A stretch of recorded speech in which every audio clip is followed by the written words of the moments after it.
Hi and welcome everybody. In this video I would like to explain how you can construct within one worksheet a pivot table and the corresponding pivot chart using the pivot chart wizard available in Excel. So let's discuss an example. So for example, let's look at the following data contained in this spreadsheet. We see 4 columns. The first column, the month column, the product column, the state column, and the sales column. So this is 3-dimensional data. Each sales figure corresponds to a combination of months, cross product, cross state.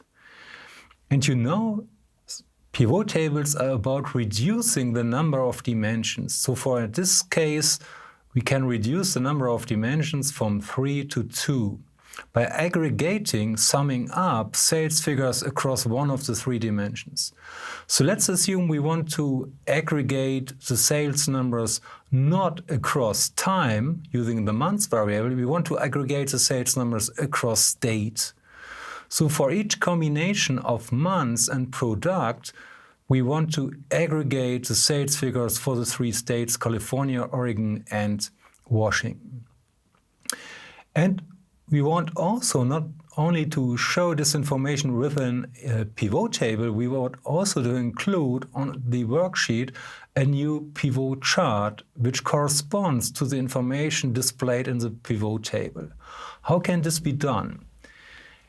This is basically easy. The first step would be go to the Insert tab in the menu line of Excel and then go to the entry called pivot chart. Please press pivot chart and then you find the second line pivot chart and pivot table.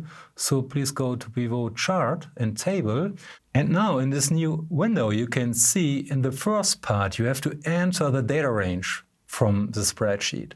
So the data range in my example is from cell A1, so in the upper left part, this is cell A1, up to cell D225. So the data range for our database in the example is from A1 up to D225. And we also mark the box New Worksheet because we want the table and the corresponding chart to be presented on the new worksheet. Then we can press OK. And now you see in the opening new worksheet, there's to the left side of the worksheet, there's a new empty box for the table. And to the right, there's an empty box for the chart. And you see in the in the right part of the worksheet, you have again your pivot table chart fields and pivot chart fields and pivot table fields. And these are the same fields as the one contained in the data. So these are the column labels of the original data columns. So we have the months field, the product field, the state field, and the sales field. Now recall, we want to aggregate information not across months, we want to aggregate the information across state. So in order to do this, we have to mark the months field and drag it down into the axis box. And then we mark the product field and drag the product field down to the legend box.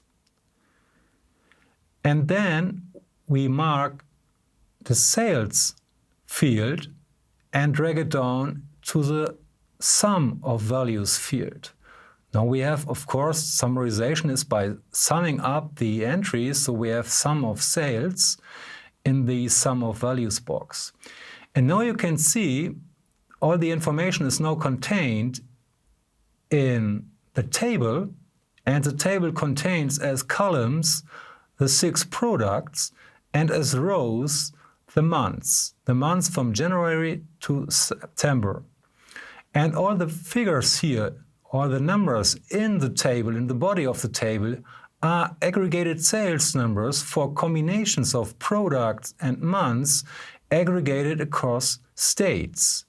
And you see the same information in the corresponding pivot chart. The chart shows bars corresponding to each combination of months and product.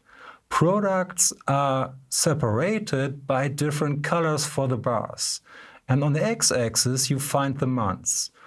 And you can use this information, for example, to directly see that for all products, sales figures are highest in the month March and are lowest in the month January.